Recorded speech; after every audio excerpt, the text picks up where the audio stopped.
Hi, Piotr. Thank you so much for joining me on the Blush and Bloom podcast. So I'll go straight into the questions for people who are meeting for the very first time. How do you introduce yourself and the work that you do? So, Gigi, thank you for having me here today. It's a pleasure to be a guest in your podcast. So I started Untitled Kingdom in 2020 before health tech was even a category for people used normally. And in Untitled Kingdom, we developed 75 plus health products, connected devices, remote patient monitoring, digital therapeutic, and FemTech. The company was acquired in late 2024 by Monterail, and now I'm leading their health tech vertical full time. In one sentence, I would say I help founders build health products that actually work in the real world, clinically, technically, and commercially. Okay, awesome. Thank you so much for that wonderful introduction. So my next question for you is, you mentioned that you help founders build something that actually works, which is really awesome because what works in theory may not necessarily translate well in practice. Yeah. So from your experience working with founders, what are the usual mistakes that founders usually make in health tech when they're trying to build for clinical practice? So I would say that the first question is, are we actually solving the right problem? Because with the health tech and in this era of when everything is super easy to develop new devices, new technology, we have code, we have codecs, we have all of the amazing AI that helped us to build prototypes in 2, 3, 4 weeks. The proper question is, are we solving the right problem? Because it's very easy to be overwhelmed and overexcited by the technology, but not think actually about the problem and the health outcome. The health outcome is a key here. So that's the first. The second one, I would say, who's paying for that? We need to remember that in health tech, we have a triad. The triad is built with patient, payer, and provider. And in the health tech, there's always one party has to pay for our solution. If it's a patient, by paying monthly subscription or whatever, or with data, there is the provider by reimbursing the health solution we are providing, or it's like the payer, or it's a provider who is using that tool to serve their patient. So I would say two mistakes, and they are the most common. Many times I heard, we are building such an exciting tool and such an exciting product, but who's going to pay for that? Or are you solving the real problem? And then during the discovery session, during the many sprints, we realized, or the clients realized, that the problem is a little bit different. And it's not about the tech, but it's always about the health outcome. So my next question for you is going to be about the regulatory side of health tech. So, or before I even go to the regulatory side of health tech, something that you mentioned also is how people want to utilize the tools that are available now. I want to vibe code everything, which is pretty exciting times we're in. Also scary because you can use AI to build, you can take an idea really quickly to a product thanks to vibe coding and all these other things. So what do you think founders should be watching out for when they're vibe coding for health tech? Because I think compared to other aspects of tech, health tech is one of the very slow ones where you can't just build something because it holds critical data. So what are your thoughts on this? Yeah, it's a brilliant question, Gigi, and thank you for asking that, because I think it's very important for founders to realize that when you're building health project, whatever it is, but it's related to health tech or health. It's not a typical project. We have a patient's data, and we need to highlight here very clearly that European Union, and I'm the European Union citizen, so everything I think about the health tech is based on my values, European Union values.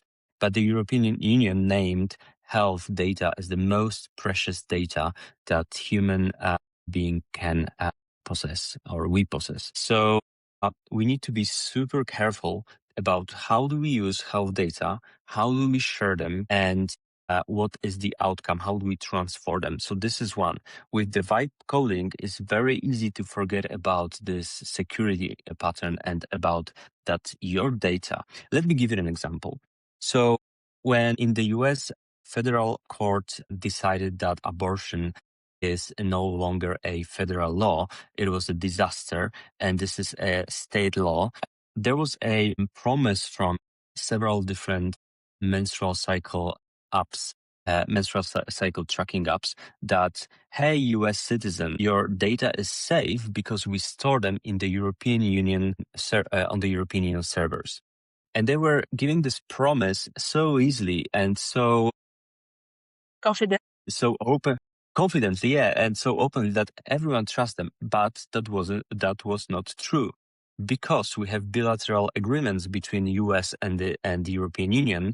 So if any court in the US would ask about menstrual cycle data from the tracker from the US citizen, we are obligated to provide this data to the US court.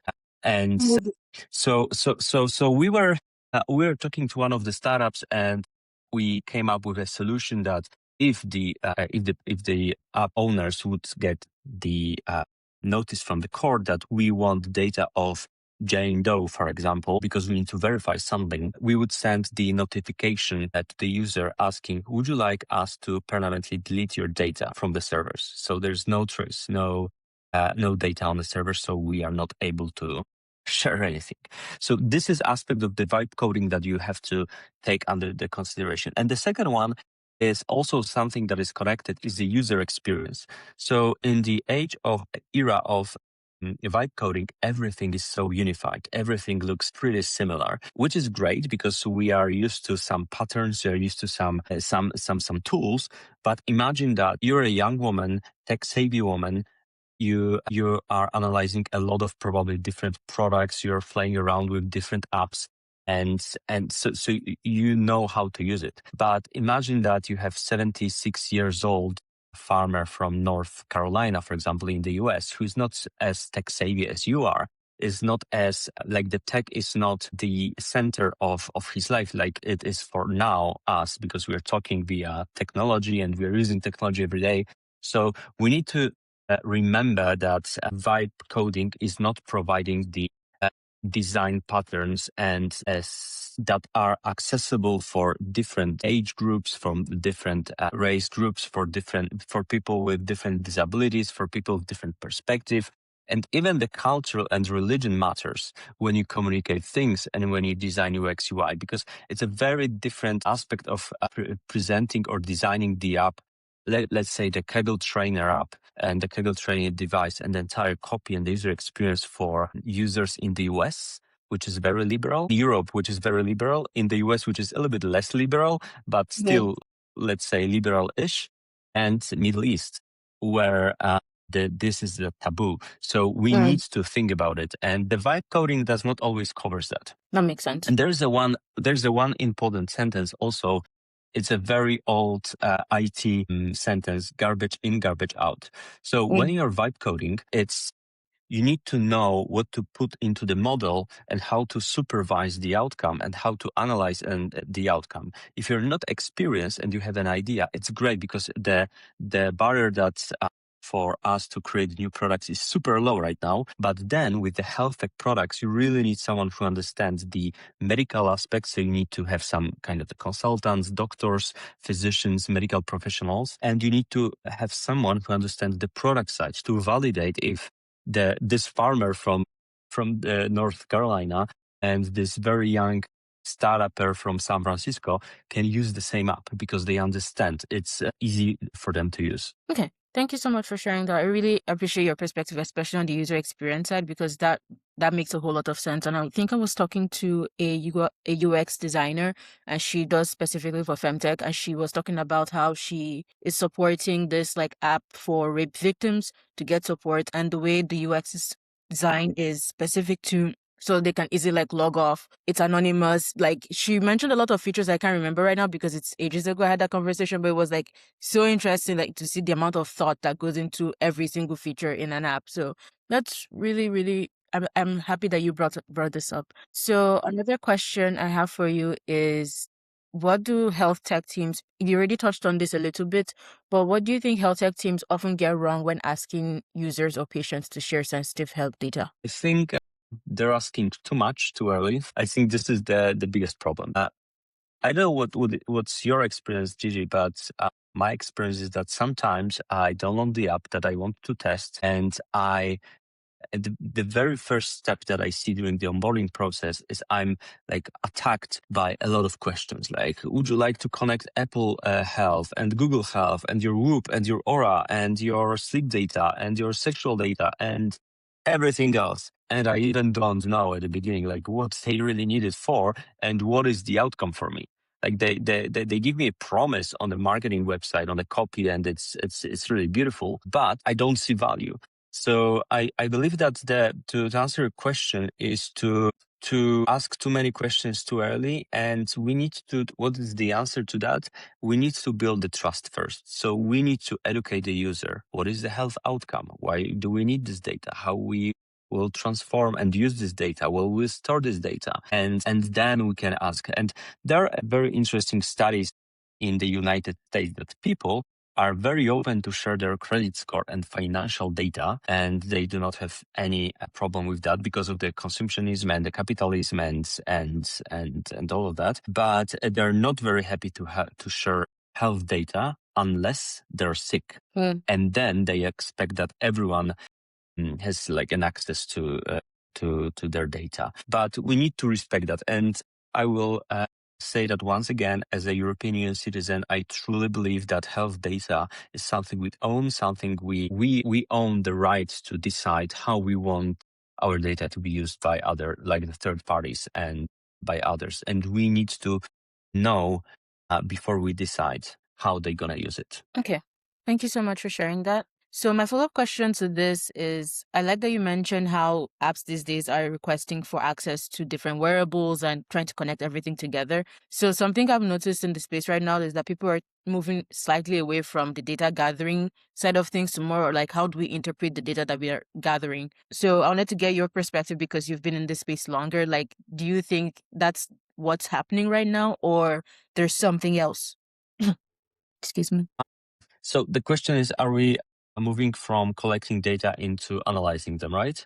Yeah, because like for example with Flow, like I think, or not just Flow, like period trackers, we're moving from tracking like cycles and everything, and now it's like, okay, how do all these things like your sleep, your workouts, how Yeah, does all yeah. these things come together? So I think the first question is, are we collecting the right data?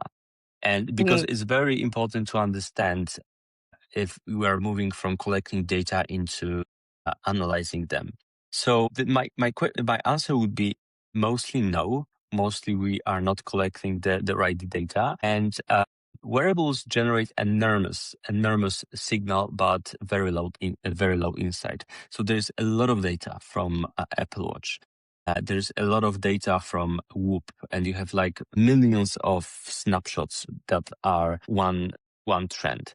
So the question isn't like what can we measure, it is what decision does this data enable or improve? And then we move into the analyzing, because the data stream without the context is rubbish. If we know that you have a heart rate peak, but you do not know the context, that maybe you were in an airplane and and you were just departing and you're stressed about flying maybe, and you had this peak. So this is another context than you're laying in a bed and you're reading your book and you're chilling and relaxing, and it's a super comfortable position for you, but you have this peak. So this is very different set of data. So this is a really interesting question, because yes, we have the Whoop, for example, that is trying to analyze everything.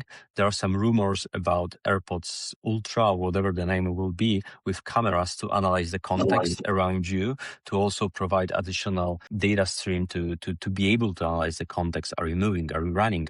There is a rain or not? Are you on the street or in a gym or in your house? So I think, yes, the putting the layer of the context and being able to analyze that and prepare the proper trends and problem highlights is important. Because I said that the question is, what decision does this data enable or improve? And we are touching another challenge here with data from wearables and from health tech, that the medical professionals are already overwhelmed. They have, depends on the country, 12 to 15 minutes to talk to you. And they need to ask you, Gigi, like about you, about your condition, about your family history, about symptoms, about how do you feel, They need to ask if you have any questions. They need to make the entire documentation. They need to prescribe the drugs. They need to write down the treatment plan for you. And they need to say goodbye, see you later in 12 to 15 minutes. And then we are putting another highway data to their workflow. That imagine that they need to analyze the HRV, heart rate, sleep pattern, stress level from Whoop, which is mostly like the rubbish data from the medical perspective, I mean, like the single snapshots. But from the trend perspective, they're really good because when we see on the Whoop that your heart rate or your resting heart rate or your heart rate variability is changing over time, like in 3 or 6 months, this is very useful. But the single data point is useless. That makes a whole lot of sense and clarifies something else I was going to bring up, because I remember I saw on LinkedIn that someone was sharing her experience where she took her Whoop data to her doctor and the doctor didn't care for it at all. Yeah. Okay. I recently discussed with the doctor who has a longevity clinic in the manual, Dr. Manuel, and also we were talking about the data. And he said like there are sometimes very useful because he saw in the single snapshot, like the clinically validated procedure that the patient is fine, but from the wearable perspective, the patient wasn't fine. And there was something wrong because the trend in a long-term perspective wasn't showing that everything is okay. So they started exploring and going deeper, and they found it. They found the reason because of the wearables, because the trend was not the positive trend for the patient. It was a negative trend in case of this biomarker. I don't remember what it was, but I remember the story. So, we have also a positive story. So I can imagine that for one doctor, it was useless in this context, or maybe the doctor wasn't well prepared to analyze the wearable data, or maybe the doctor decided that there's no reason to analyze it because we have blood tests and electrocardiogram from the hospital from this week, last week, and previous week. So we have everything we need. So yeah, it depends on the context. That makes sense. Okay. So my next question is going to be about FemTech specifically. So you've worked with FemTech clients in the past, like LV. So from your perspective, working with a diverse set of health tech companies, what do you think makes FemTech particularly different?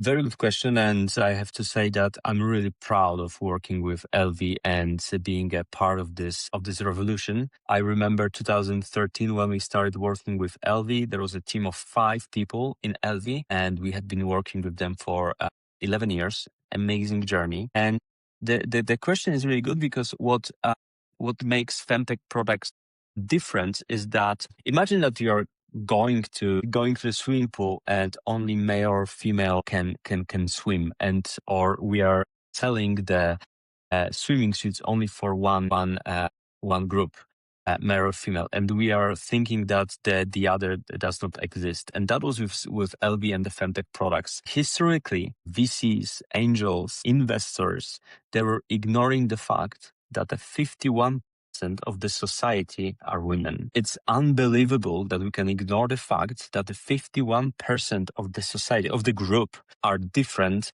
than I am. Different bodies, different biology, different hormones. You have menstrual cycle and we do not have it, and you can give birth. We cannot do it. You have menopause. We do not have it. We have a different symptoms when you are getting older, and we're mostly going a little bit more stupid, and we do not understand that, right? So how men can decide what's good for you, and how men can decide how would you feel after this pill, after this product, or using a certain product. So the historically that group has been ignored or dismissed somehow by mainstream medicine.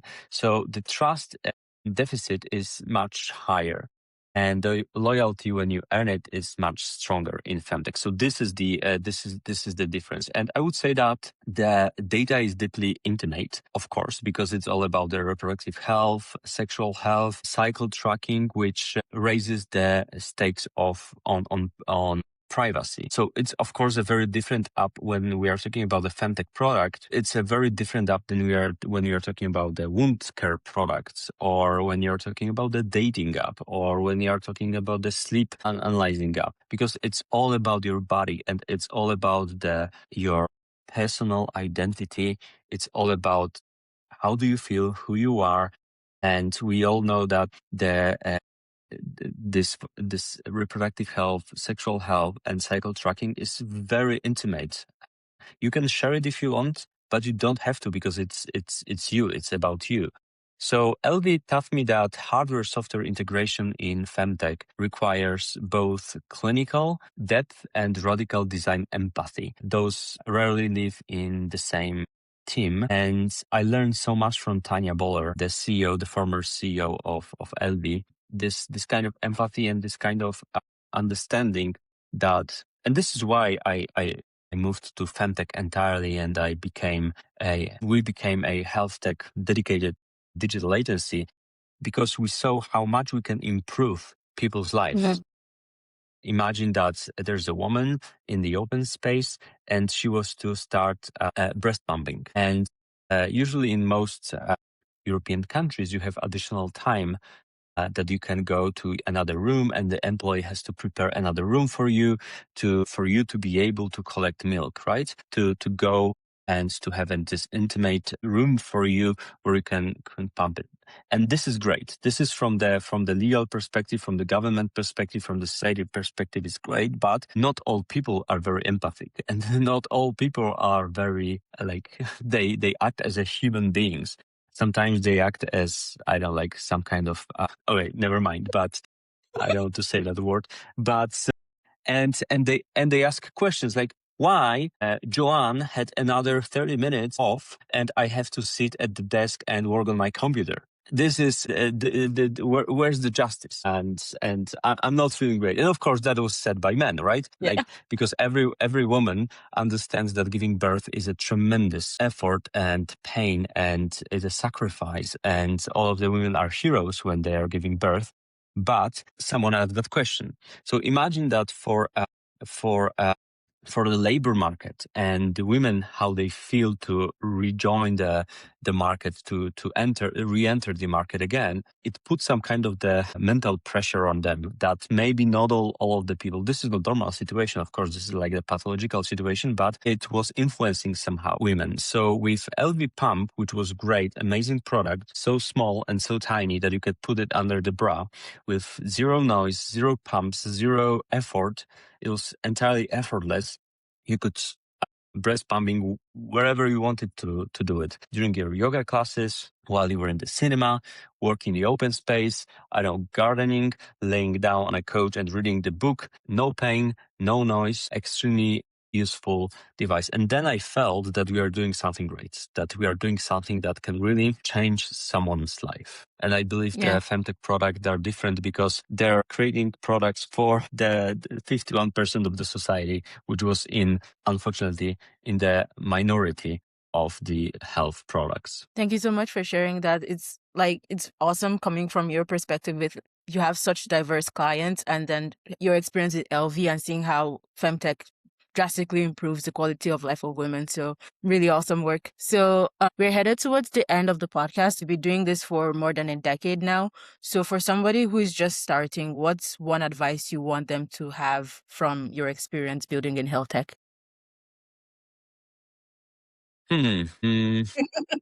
One. Very tough question. Yeah, it's very tough because it's always very difficult to. So I will share this.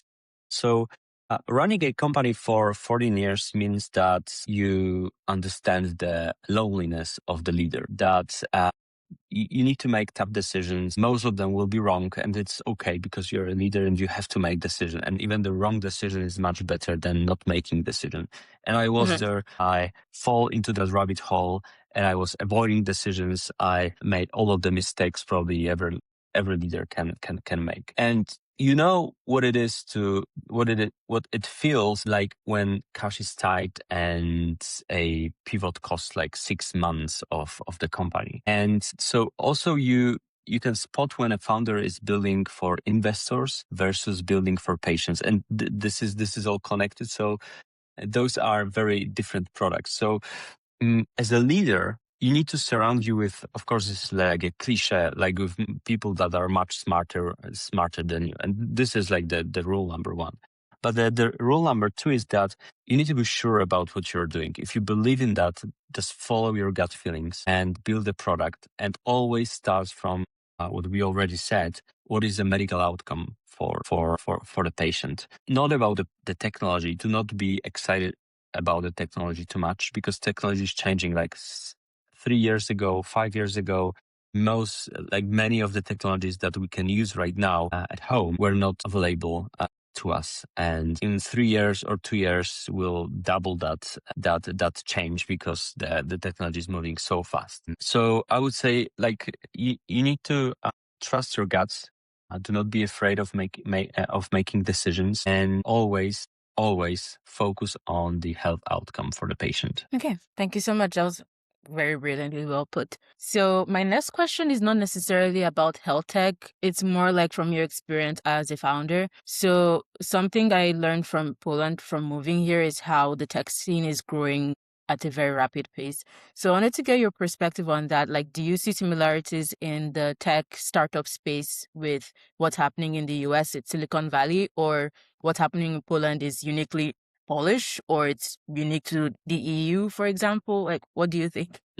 Great question. So I think that Poland, Europe, and the US are a little bit different, like all of them three. Like the Poland is a little bit different than other countries, because as a nation, we're very thirsty. Like when you look at the history of our country, 123 years, there was no Poland. Then the First War, then the 20 years between wars, then the Second War, and then there was almost no Poland, because that wasn't like the true Poland, democratic Poland. And then we make a huge effort changing the system into the capitalism and the free market.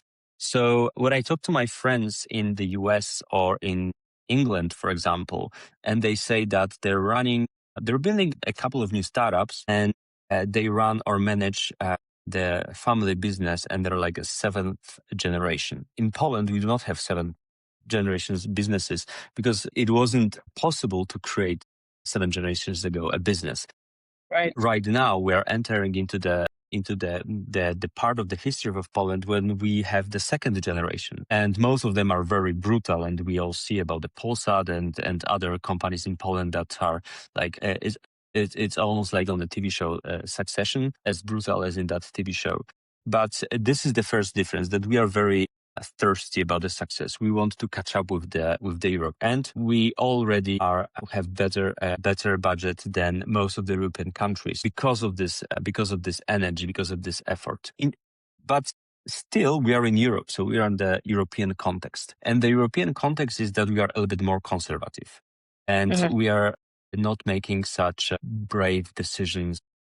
I'm generalizing, but this is in purpose. To give an example, 2020, COVID has started. 1 week after the COVID has started, and it was a global pandemic, most of our US clients, they said, you know what, our investors said we need to pause our relationship, or we need to make our team smaller, not 5 developers, but 1 developer. We need to see what's going to happen. It was like within a couple of days. And of course, like 1 month later, everything like exploded, and there was the biggest boom in the IT sector I've ever saw, and that was like the golden age for us. In Europe, it was a little bit different. Let's see what's gonna happen. We still have a time. We do not have to rush with decision. Let's give us like a quarter to decide. It was a very different perspective. And of course, we can make a philosophical discussion about it, that it's also correlated with the labor market and the law, that in the US, they can fire you same day and they give you the paper box and you just leave the company. In Europe, you have 3 months paid. And in even at some countries like Netherlands, they can pay you 1 year from the government. In Poland, my wife had like 12 months maternity leave. In US, it's sometimes 4 weeks, 10 weeks if you're lucky. So these are differences. And I would say that it's also very interesting to analyze investments in US. It's mostly about the super mega deals focus on AI in health, like the scribes, like how to optimize the payers' P&Ls and the balance sheet. And so that's the first part. In Europe, we have the amount is much lower. The number of investments is much bigger. And it's mostly about FemTech. So it's beautiful that in Europe we invest a lot in FemTech in different countries in HealthTech, which is not as obvious for US because the gray hair guys in the US, they do not understand, and it's not within their cultural frames. It's not about diversity. It's not about gender balance. It's not about making a balance at all because the society is built in a very different way. It's not about the balance. It's the opposite. In Europe, we live with the Robert Schumann's ideas. We live with the ideas of equality, of course, not always, and we have our pros and cons, and we are not perfect. But I think we can sacrifice the income to make the society a little bit happier. And it's also about when I was at the university, there was a sentence that there's a huge difference between freedom in the US and Europe. In the US, freedom is about the individual freedom. It's about your freedom as a citizen, and your freedom. In Europe, it's about the society. We want to society be free, and sometimes we pay for that freedom with our individual freedom, like, with the European Union, with some limitations, with some taxes that are not in the US, with some additional information that countries can control us. But it's all about the society. So these are the differences. This is my opinion, of course. Thank you so much for sharing that. That puts a lot of things into perspective because especially when you mentioned the part about how other countries can have like 7 generations of a business, and in Poland it's different because several factors. I'm happy I asked this question. That was so interesting. So my next question is going to be more of a fun one because we're wrapping up. So I have just 2 questions. So Absolutely. somebody who is visiting Poland, what's your favorite city that you recommend that they should Now, visit? of course, Krakow. This is Krakow, and in Poland, there's only one city you can visit, and it's Krakow. But putting the jokes aside, I love Krakow because this is my home city. It's the most beautiful city in the world. I love a couple of other cities in Poland, which is Gdańsk. It's the place where I could live as well. Warsaw is the place I never been too much, like always for weekends, always for a couple of days, but never spent more than like 4 days in a row. But I have a lot of friends who really enjoy that city, really enjoy the energy, the spirit, and Warsaw has its momentum, definitely right now. It's an amazing city with a lot of opportunities, with a lot of amazing people, very diverse. I think the most diverse city in Poland. Yeah. So Krakow, Gdańsk, Warsaw. I also like Wrocław, which is great city. But I would highly recommend someone if is more like a nature freak and wants to see some kind of like green hills and forests, to go to the east side of Poland, which is really beautiful. Like everything east from Warsaw is very green, very beautiful, and it's an amazing nature over there. All right. Thank you so much. Okay. So my final question for you is for people who want to follow you and your work. You also have a newsletter that you publish, I think, weekly or so. So where can they find all the details about you and your business? So the easiest way is to connect on LinkedIn, and all of the information are on LinkedIn. My newsletter, now it's a monthly newsletter. It was weekly, but now I switched into the monthly pace currency. And I also share some articles about health tech and investments and interesting discoveries in health tech. So if anyone is interested in that space, I recommend to subscribe. Awesome. All right. Thank you so much. It's been wonderful having you on the podcast. Thank you so much for speaking with me. Thank you, Gigi. It was wonderful to talk to you.